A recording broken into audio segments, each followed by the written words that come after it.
오늘 우리에게 주신 하나님의 말씀 신약성경 사도행전 18장 1절부터 11절까지 말씀입니다. 사도행전 18장 1절부터 11절까지의 말씀 이제 봉독하겠습니다. 하나님의 말씀 경청하십시오. 그 후에 바울이 아덴을 떠나 고린도에 이르러 아굴라라 하는 본도에서 난 유대인 한 사람을 만나니 글라우디오가 모든 유대인을 명하여 로마에서 떠나라 한 고로 그가 그 안에 브리스길라와 함께 이달리아로부터 새로 온지라. 바울이 그들에게 가매 생업이 같음으로 함께 살며 일을 하니 그 생업은 천막을 만드는 것이더라. 안식일마다 바울이 회당에서 강론하고 유대인과 헬라인을 권면하니라. 실라와 디모데가 마게도냐로부터 내려오매 바울이 하나님의 말씀에 붙잡혀 유대인들에게 예수는 그리스도라 밝히 증언하니 그들이 대적하여 비방하거늘 바울이 옷을 털면서 이르되 너희 피가 너희 머리로 돌아갈 것이요 나는 깨끗하니라. 이후에는 이방인 에게로 가리라 하고 거기서 옮겨 하나님을 경외하는 디도 유스도라 하는 사람의 집에 들어가니 그 집은 회당 옆이라. 또 회당장 그리스보가 온 집안과 더불어 주를 믿으며 수많은 고린도 사람도 듣고 믿어 세례를 받더라. 밤에 주께서 환상 가운데 바울에게 말씀하시되 두려워하지 말며 침묵하지 말고 말하라. 내가 너와 함께 있음에 어떤 사람도 너를 대적하여 해롭게 할 자가 없을 것이니 이는 이 성중에 내 백성이 많음이라 하시더라. 1년 6개월을 머물며 그들 가운데서 하나님의 말씀을 가르치니라. 아멘. 선지자에게도 59번째 시간 중요한 것은 꺾이지 않는 기도란 제목으로 하나님의 말씀 선포하겠습니다. 저는 주식을 해본 적이 없습니다만 주식을 하는 분들을 보면 이런 반응을 보이는 분들을 좀 뵌 적이 있습니다. 예를 들어 회사 한 주를 1만 원에 구매를 했습니다. 그런데 이 주식 가치가 상승해서 이 한 주의 가격이 10만 원이 됐습니다. 그럼 그분은 만 원을 투자해서 9만 원을 번 셈이죠. 그런데 이 한 주를 팔기 전까지는 사실 그 9만 원은 나에게 들어온 돈이 아니잖아요. 그저 가치가 올랐을 뿐입니다. 현금이 들어온 건 아닙니다. 그런데 이 주식을 하시는 분들은 이렇게 최고점을 찍었다가 이 가치가 떨어지면 이 떨어진 부분만큼을 보면서 내가 손해를 입었다고 생각하세요. 그러니까 저점에서 사가지고 최고점을 찍은 다음에 떨어졌을 때 이 구간을 손해라고 생각한단 말이에요. 사실 이 밑에 부분만큼 이익이 있는 거죠. 예를 들어 한 주를 만 원에 사서 이게 10만 원이 됐어요. 그러다 다시 이게 5만 원이 됐다 칩시다. 그러면 사람들은 5만 원을 손해봤다고 생각하지만 실제로는 4만 원의 이익이 있잖아요. 그러니까 사람들은 거의 모든 사람이 다 내가 얻은 이익보다는 내가 얻은 손해에 훨씬 더 주목합니다. 그거 내 건데, 내가 이렇게 시간을 들였는데, 내가 이렇게 공을 들였는데, 모든 사람들은 다 이게 주식이든 투자든 무엇이든 간에 내가 노력한 것, 내가 수고한 것에 얻은 대가, 이것이 온전치 못할 때 혹은 이것이 사라졌다고 생각했을 때 굉장히 격렬하게 반응할 때가 있습니다. 하다못해 주식은 어떻게 보면 이게 가상의 자산임에도 불구하고 이 구간까지는 그것조차도 이 손해보는 거를 너무너무 싫어한다는 거예요. 그러니까 모든 사람은 다 손해보는 거를 싫어해요. 그것이 돈이 되었던 시간이 되었던 인적 자원이 되었던 말입니다. 자, 바울에게도 인생에서 특히 그의 사역의 부분에서 그가 잃어버렸던, 그가 손해를 본 시간이 있습니다. 자, 그의 커리어, 소위 이제 그가 경력을 봤을 때 그는 일종의 경력 단절 기간이 상당히 길었어요. 이 바울의 연대를 보면 학자들이 대략 추정한 값입니다. 이 기원 후 33년경, 그러니까 예수님께서 돌아가신 해 혹은 그 몇 년 후, 혹은 뭐 3년 후, 한 요때쯤에 바울이 다메섹에서 부활하신 그리스도를 만나고 회심을 했다, 그렇게 봅니다. 그리고 일제에 설명드렸던 것처럼 그가 여러 가지 아라비아도 다녀오고 여기도 다녀오고 하면서 이렇게 시간을 보내고 고향 다소의 칩과에 있다가 마침내 기원 후 45년경 바나바의 인도로 안디옥 교회에서 사역을 시작하죠. 그리고 1년간 안디옥 교회 사역을 한 이후에 드디어 1차 선교를 떠나게 됩니다. 1차 선교와 2차 선교 사이에는 유명한 예루살렘 공회가 있었고 그 공회를 마친 이후에 2차 선교를 떠나게 되죠. 우리가 오늘 살펴보고 있는 본문이 바로 2차 선교 중에 있는 바울의 연대입니다. 이렇게 2차 선교를 마치고 돌아와서 곧장 3차 선교를 떠납니다. 그리고 3차 선교 끝자락에 그는 예루살렘으로 가고 그곳에서 붙잡혀서 약 2년간 감금 생활을 하게 되죠. 그러니까 감옥에 갇힌 겁니다. 자, 그리고 60년에는 이제 감옥이 다 끝나고 로마로 이감이 되죠. 그리고 도착 후에는 곧장 가택 연금 상태에 처하게 됩니다. 그리고 64년에 로마의 대화재가 일어났고 이후 바울이 순교한 것으로 그렇게 교회사들은 파악하고 있습니다. 어떤 사람들은 이 사도행전이 끝나는 이 로마에서의 가택 연금 이것이 곧 풀려나서 바울이 오늘날 이제 스페인까지 갔다 뭐 그렇게 보는 사람도 있습니다만 저는 뭐 그 해석에 좀 동의하기가 어려워요. 왜냐하면 명확한 증거가 없기 때문입니다. 저는 그냥 바울이 가택 연금 상태에 있다가 로마에 화재가 났고 그 상태로 이제 사형을 당했다 그렇게 보고 있어요. 왜냐하면 그 당시에 이제 로마의 문화를 보면 이런 가택 연금자들은 로마 시내 안으로 들어올 수 없었습니다. 로마 시 외곽 쪽에 있었어요. 그러다가 그곳에서 몇 년간 시간을 보낸 일이 꽤 흔한 일이었습니다.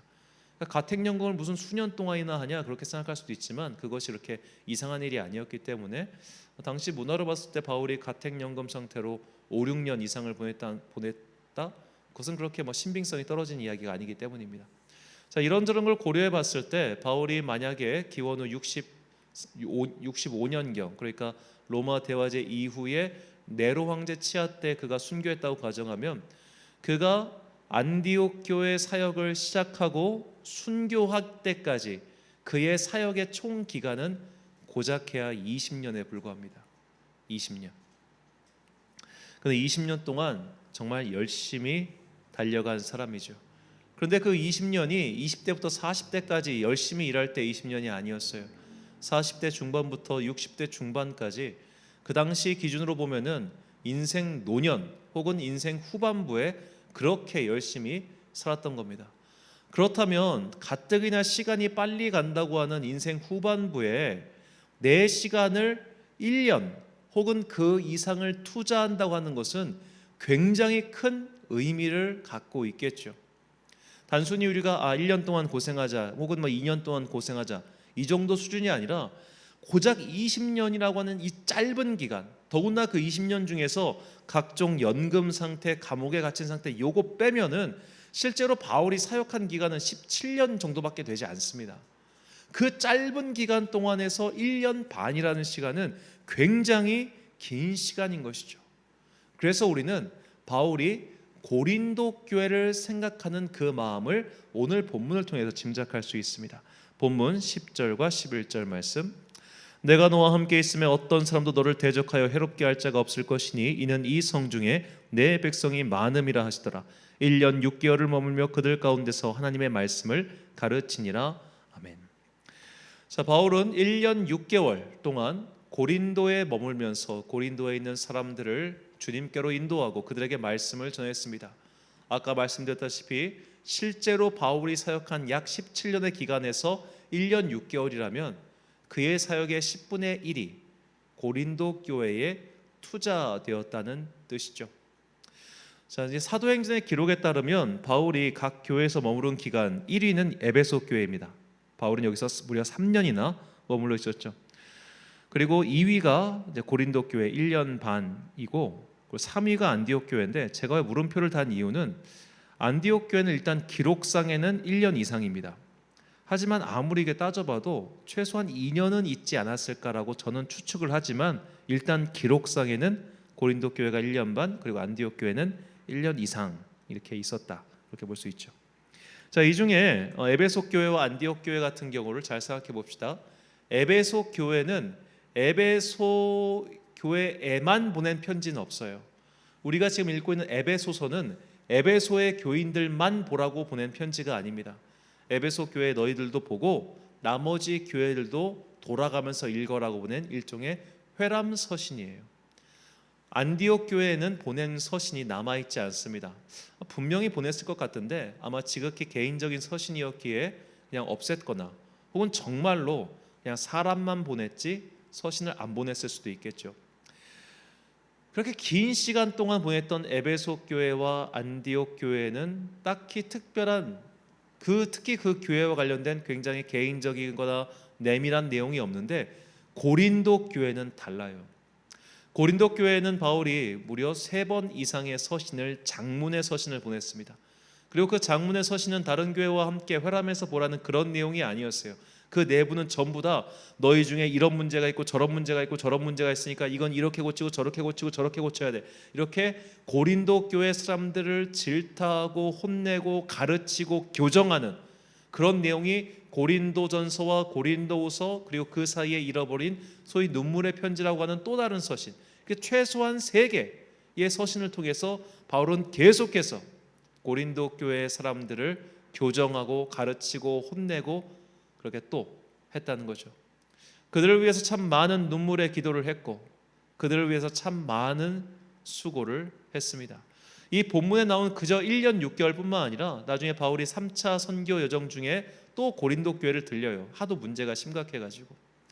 자, 이처럼 고린도 교회는 바울에게 있어서 거의 애증의 대상이었습니다. 정말로 많은 힘을 쏟았어요. 에베소 교회에 3년에 비할 정도는 아니었지만 사실 그 이상의 마음을 쏟았습니다. 수고를 끼친 건 더욱합니다. 그런데도 고린도 교회 사람들은 바울을 험담했어요. 오늘날로 치면 교회를 어떤 목사가 교회를 개척했는데 그 개척교회 성도들이 목사를 막 욕한 거예요. 그 욕한 이유가 이 고린도 전서와 후서를 보면 참 유치합니다. 일단은 바울이 외모가 마음에 안 들었나 봐요. 이게 교회 사가들의 기록에 따르면 바울은 이제 대머리에다가 말도 잘 못하고 약간 좀 등이 구정한 그런 사람으로 나옵니다. 그러니까 외모가 볼품없으니까 별로 싫어했던 거예요. 말을 잘 못했던 것 같아요. 글만 잘 쓴다, 그런 비아냥이 있었다고 합니다. 요즘으로 치면 야, 담임 목사가 이렇게 설교를 못하냐, 이런 말을 들었던 거죠. 그래요. 그것도 참 마음 아프지만 그거 수용한다 칩시다. 그 다음엔 더 근본적인 공격이 날라오죠. 바울의 사도직에 대한 공격이었습니다. 바울, 네가 어떻게 사도야? 너는 살아계실 때 예수님을 뵌 적이 없잖아. 너는 그저 네가 다메섹에서 예수님을 만났다고 주장하고 있을 뿐이잖아. 그 주장을 누가 입증해? 이런 식으로 바울의 직분 그 자체를 공격한 겁니다.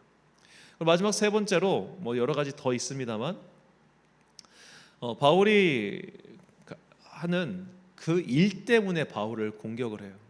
자, 바울은 고린도에 있을 때 그 아굴라와 브리스길라 부부를 만나서 그들과 함께 일을 하죠. 본문 3절 말씀입니다. 생업이 같음으로 함께 살며 일을 하니 그 생업은 천막을 만드는 것이더라. 자, 바울이 이 아굴라 부부와 함께 천막을 만드는 일을 한 것은 그에게 생활비가 필요했기 때문입니다. 당연히 이제 교회의 담임 목회자였으니까 그 교회에서는 헌금을 통해서 그의 사례비를 대야 할 의무가 있었어요. 하지만 우리가 봤다시피 이 디도 유스도라고 하는 사람의 집에서 시작한 고린도 교회는 아직 한 사람의 생활비를 해줄 수 있을 만큼의 헌금을 낼 수 있는 일단 그런 규모가 아니었던 것으로 보입니다. 물론 무리를 하면 할 수는 있었겠죠. 그런데 바울은 이 고린도 교회 사람들에게 단순히 목회자의 생계를 책임지기 위한 헌금이 아니라 이 하나님 나라의 모든 주님의 몸된 교회 공동체를 위한 연보, 이것에 더 힘을 쓰게 한 거예요. 그래서 어떻게 보면 이 고린도 교회 교인들에게 헌금의 진정한 의미, 연보의 진정한 의미를 가르쳐주기 위해서 본인이 수고롭지만 따로 일을 하면서 생활비를 마련한 겁니다. 가끔씩 오해하시는 분들이 있는데 바울이 모든 사역 1차 선교부터 3차 선교까지 외부의 지원 없이 이렇게 생업, 텐트 만든 일을 하면서 이걸로 생활비를 벌어서 선교를 했다고 착각하거나 오해하시는 분들이 있는데 그거 정말 오해입니다. 바울은 예를 들어 이제 사도행전에 나온 거에 따르면 마게도냐 교회 같은 곳으로부터 이 후원을 받아요. 안 그러면 그거 어떻게 다닙니까? 이 천막 만드는 일이 하루 이틀 걸리는 것도 아니고 더구나 바울처럼 이렇게 많은 도시를 돌아다니는 사람이 그걸 언제 만들어서 언제 팔아요? 그가 단순히 여기서 지금 아굴라와 브리스길라와 함께 일을 했다는 것은 일종의 알바를 했다고 생각하시면 돼요. 그렇게 해가지고 여기서 돈을 잠시 벌어서 그 돈으로 생활비를 한 것이지 바울이 내내 사역을 그렇게 한 것은 결코 아닙니다. 자, 바울은 고린도 교인들에게 그것을 가르쳐 줬어요. 내가 너희들로부터 사례비를 받는 것은 마땅하지만 너희들을 위해서 내가 이걸 받지 않는 거야 라고 말을 합니다. 고린도전서 9장 7절과 12절 말씀. 누가 자기 비용으로 군복무를 하겠느냐? 누가 포도를 심고 그 열매를 먹지 않겠느냐? 누가 양떼를 기르고 그 양떼의 젖을 먹지 않겠느냐? 다른 이들도 너희에게 이런 권리를 가졌거든 하물며 우리일까 보냐? 그러나 우리가 이 권리를 쓰지 아니하고 범사에 참는 것은 그리스도의 복음에 아무 장애가 없게 하려 함이로다. 아멘. 예나 지금이나 헌금은 성도들의 마음을 힘들게 해요. 헌금을 많이 하는 성도는 이 교회의 주인은 나라고 생각합니다. 또는 헌금에 부담을 가지고 있는 성도는 내가 헌금을 적게 하면은 우리 목사님 뭐 먹고 살아, 내가 저 양반 책임지는 게 너무 힘들어, 이런 식으로 생각하는 분들 정말 많이 만나봤습니다. 진짜 많이 만나봤습니다. 내가 하는 헌금은 우리 목사님 월급이야, 이렇게 말로 제 앞에서 뱉는 사람도 만나봤어요. 그러다 보니까 많은 성도들이 그냥 이 헌금 자체를 뭐 교회 운영비 혹은 목사 월급 정도로 생각하는 분들이 참 많은데 굉장히 큰 오해죠. 헌금을 이 시간 뭐 이게 중된 중점은 아닙니다만 간단히 말씀드리면, 헌금은 내가 이 세상의 마음을 빼앗기지 않기 위한 주님께 드리는, 어떻게 보면 네 믿음의 훈련인 거예요. 칼뱅의 말입니다. 내 마음이 세상의 돈에 빼앗기지 않기 위해서 주님께 드리는 믿음의 훈련, 이게 헌금의 목적이에요. 헌금의 사용 또한 마찬가지죠. 그래서 바울은 이것을 가르친 겁니다. 결코 목회자가 이거 다 먹어가지고 이걸로 생활비 쓴다, 그건 말도 안 되는 이야기죠. 그러다 보니까 사실 많은 목사들이 이 부분을 보여줘야 된다는 또 강박감도 있고, 또 실제로 이것을 보여줬을 때 많은 성도들이 그 부분에서 되게 감동하고 감탄하고 심지어 우리 목사님 진짜다 이렇게 말하는 분도 봤어요. 많이 봤습니다. 제가 아는 어떤 목사님은 실제로 이제 목회를 하시면서 본인이 사례비를 받지 않으셨어요. 사례비를 받지 않았어요. 그분은 지금도 사례비를 받지 않아요. 왜냐? 본인이 건설사 사장이거든요. 본인이 건설사 사장이어서 본인이 자기 교회를 자기가 져버렸어요. 누가 그 목사에게 시비를 걸겠어요? 그 정도로 이제 부자 목사님들 같은 경우는 교회 사례비를 안 받아서 심지어 공무원 목사님도 계셨고요. 그런 분들은 교인들이 참 꼼짝을 못해. 근데 반대로 이게 교인들이 막 이렇게 헌금을 해가지고 교인들의 헌금으로 교회가 운영되면 정말 교회가 소위 몇몇 돈 있는 사람들의 손에 의해서 좌지우지 돼가지고 엉망진창이 되는 것을 너무너무 많이 봤죠. 자, 바울은 바로 이런 것을 경계하고 또 이런 부분을 가르치기 위해서 본인이 스스로 힘이 들지만 일을 한 거예요. 자, 이 당시 바울의 나이가 최소한 40대 중반입니다. 40대 중반. 그 당시 이제 천막 만드는 일이라고 하는 것이 보통 군인들이 메고 다니는 그 침낭 같은 그런 텐트를 가리켜요. 근데 이게 뭐 가죽을 꿰매고 하는 일이다 보니까 기본적으로 무게가 꽤 나갔고 만드는 게 쉬운 일은 아니었습니다. 아무리 간이 텐트라고 할지라도. 자, 수요는 있지만 이것을 하고 벌어먹고 사는 게 쉬운 일은 아니었겠죠. 그 노동을 지금 40대 중후반의 바울이 하고 있는 거예요. 이 당시 로마 시대의 40대 중후반이라고 하는 것은 정치인으로 치면은 그 소위 말해 집정관이라고 가장 높은 자리에 오르고 은퇴할 나이입니다. 손주 보고 놀 나이예요. 이 로마의 초대 황제였던 아우구스투스가 74세까지 살았는데 그의 후계자들이 대부분 30대 요절합니다. 그러니까 로마의 귀족들도 30대 요절하는 게 굉장히 흔한 일이었단 말이에요. 그런데 지금 40대 중후반인 바울이 이 노동을 하면서 지금 교인들 가르치고 목회하는 게 1년 반이라는 기간을 그렇게 산 거예요. 그런데 그것 때문에 교인들이 오히려 뒤에서 험담을 한 겁니다. 저거 바울 돈을 밝혀가지고 이렇게 일을 하는 거야. 저거 바울 지가 목회해가지고 교회 부흥시킬 만한 그 자신이 없으니까 저렇게 일하고 있는 거야. 그런 식으로 욕을 하는 것이죠. 그 말을 듣고 바울이 얼마나 낙심하고 속상하고 또 힘이 들었을까요? 이 고린도 전후서는 이런 바울의 마음이 절절하게 담겨 있습니다. 내가 도대체 얼마나 너희한테 뭘 잘못했냐? 내가 정말로 너에게 많은 말을 하지 않았느냐? 나는 정말로 너에게 많은 복음의 씨앗을 뿌리지 않았느냐? 근데 왜 오해해? 왜 곡해해? 왜 자꾸만 이렇게 공격을 해? 저거 왜 저런 이단 사이비의 말에 빠져가지고 이렇게 가는 거야? 그런 속상한 마음이 정말로 한 30장 가까운 분량 동안 절절하게 드러나 있죠. 자, 오늘 우리는 이 바울의 마음에 주목해 봐야 합니다. 내가 이 바쁜 시간에 짬을 내 가지고 정말 어렵게 무언가를 했어요. 그런데 돌아온 것은 다른 사람의 모욕이에요. 내가 정말로 온 힘을 다해서 최선을 다해서 정말 병든 몸을 이끌고 질질질 하면서 이 일을 했어요. 그런데 돌아온 것은 뒷담화예요. 더군다나 내가 정말로 인생을 걸고 온 힘을 다해서 무언가를 도전했는데 와르르르르 무너졌다고 생각해 보세요. 내 인생 자체가 무너지는 것 같지 않겠습니까? 최근에 한 평생 공무원 일만 하셨던 어떤 분께서 자살을 하셨습니다. 뉴스에도 나온 유명한 일인데요. 자, 이 주변에서 자살을 한 이유에 대해서 많은 분석들을 하셨는데 어떤 분이 이런 말씀하셨어요. 그분은 아마 굉장히 무서웠을 것이다. 왜냐, 이 검사가 기소를 하면 사람들은 굉장히 큰 압박감을 받는다는 거예요. 왜냐하면 기소를 한 순간부터 나에겐 뭐가 필요합니까? 변호사가 필요하잖아요. 변호사비는 국가에서 대줍니까? 국선 변호사가 아무나 대주는 것도 아닌데. 그럼 변호사 비용이 들어가죠.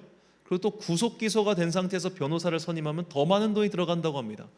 그러니까 한때 굉장히 유명한 검사였다가 지금은 또 굉장히 유명한 정치인이 되신 어떤 분께서 말하기를 기소만 돼도 사람 죽일 수 있다고. 그 정도로 피를 말려가니까 이 평생 공무원이었던 이분이 내게 남은 건 이제 연금밖에 없고 혹시라도 이제 구속 기소가 돼가지고 혹시라도 내가 이 공무원 일을 한 것 때문에 유죄라도 받게 되면은 이 연금도 날아가니까 그래서 자살을 했다는 거예요. 사람은 누구나 내가 평생 동안 쌓아올린 모든 것이 한꺼번에 무너졌을 때 정말로 큰 좌절을 느끼게 되어 있습니다. 평생은 당연하고요. 우리가 3년, 2년, 하다못해 1년만 어떤 일에 열중해서 했는데 그것이 무너지면 사람이 정말 속된 말로 현타 와가지고 와르르르 무너지는 경우 굉장히 많습니다. 이 고3 아이들이 보통 이제 9월달 모의고사 보면 마음이 훅 꺾여 버리거든요. 고2 겨울부터 그 9월까지 약 1년 좀 못 되는 시간을 전력 질주해서 달려봤단 말이에요. 그런데 성적이 딱 그 수준이야. 그때 마음이 훅 꺾여 버리는 거예요. 우리는 누구나 다 내가 온 힘을 기울여서 도전했던 일이 실패로 돌아갈 때 마음이 꺾입니다. 영혼이 꺾입니다. 사람이 살아갈 의지를 잃어버릴 정도가 돼요.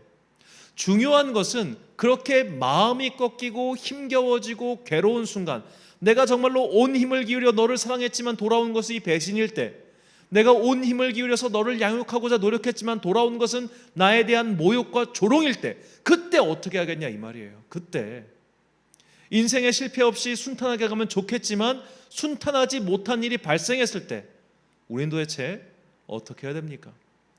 시편 22편 기자는 자신의 인생에 닥친 고난을 이렇게 표현해요. 시편 22편 16절과 20절 말씀. 개들이 나를 애워쌌으며 악한 무리가 나를 둘러 내 수족을 찔렀나이다. 내 생명을 칼에서 건지시며 내 유일한 것을 개의 세력에서 구하소서.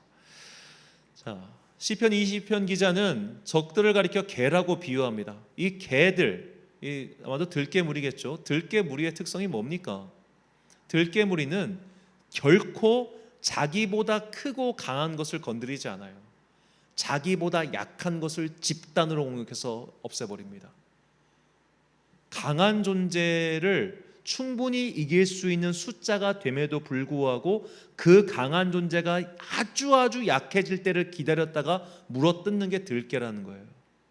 자, 지금 적들은 내가 잘 나갈 때, 내가 성공할 때, 내가 사람들에게 영향력을 끼칠 때는 아무 말도 안 하고 가만히 있다가 내가 실패할 때, 내가 무너졌을 때, 내 마음이 꺾였을 때 그때 다가와가지고 나를 그냥 물어뜯는다는 거예요. 강한 자에겐 약하고 약한 자에게 강한 것이 개들의 속성인데 그 속성을 고스란히 저들이 보여주고 있더라는 겁니다. 그래서 시편 20편 기자는 계속해서 주님께 간구해요. 나 좀 살려주세요. 나 좀 살려주세요. 나 좀 살려주세요 라고 말이죠.